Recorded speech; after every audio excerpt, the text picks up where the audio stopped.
Sisiw lang para kay Drake ang nawalang $800,000 niya sa laban ng Indiana Pacers at ng OKC Thunder sa Game 6, kung saan dito mga idol inilarawan mismo ni Drake na umabot ng $19 million ang kanyang itinaya na puro talo. Naglabas siya ng ganyang kalaking halaga, $19.9 million, at lahat ng iyon ay talo.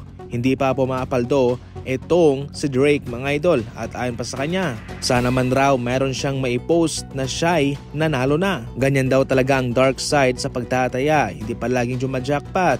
Kaya sa pagkakataon ito, siya'y umaasa na sana manalo naman siya.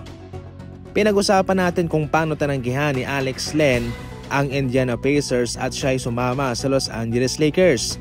Tama ang kanyang ginawa dahil para sa kanya iyon ang karapat-dapat sa kanyang desisyon. Pero sa kabilang banda ay nagpapasalamat din naman ang Indiana Pacers dahil hindi nga sila pinili ni Alex Len. Nagpakita nga sila ng interest nung ito'y ini-wave mga idol para gawin sanang backup kay Miles Turner sa kanilang center rotation, kung saan nangangailangan sila ng mapagkakatiwalaang big man at yung big man na nakapagbibigay ng depensa, suporta sa rebounding para sa kanila pagkatapos na tinadtad ng maraming injury ang kanilang mga opsyon. Sa ngayon ay naging blessing in disguise pa para sa Pacers ang pagpunta ni Alex Len sa Lakers dahil kanilang naiwasan ang malaking problema ang kinakaharap ng Lakers nung kanilang ginamit na si Alex Len. Ito ang isa sa malaking rason kung bakit kinuha nga ho ng Memphis Grizzlies itong si Caldwell Pope galing sa Orlando Magic. Hindi lang yung pagiging veterano ang maibibigay ni KCP para sa kanila. Ang kanilang naging malaking rason talaga ay yung pagkuha nila sa isang NBA champion katulad ni KCP na siyang makapagbibigay sa kanila ng championship mindset, especially malakas naman ang kanilang team. Nangangailangan lang ng kaunting pagbabago at kaya itong si KCP ang para sa kanila ang makapagbibigay ng championship mindset na ito.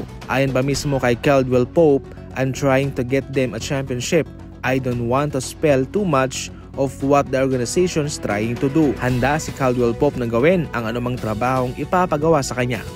Sa ating huling balita, heto mga idol ang panibagong senaryo para kay Jonathan Kuminga. Kung hindi man siya matutuloy sa Miami Heat at sa Chicago Bulls, pwede siyang i-trade ng Golden State Warriors sa Portland Trail Blazers.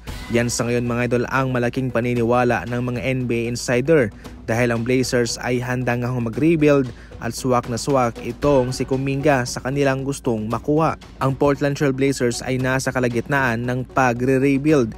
Nangangailangan din sila ng mga star player katulad ni Kuminga na nandoon na sa level na yon. Totally ito hoy nakakabuti para kay Kuminga dahil doon ay mabibigyan siya ng kanyang exposure na hinahanap sa Golden State Warriors. Sa susunod na video ating pag-uusapan kung sino-sino ang kanyang posibleng kapalitan doon.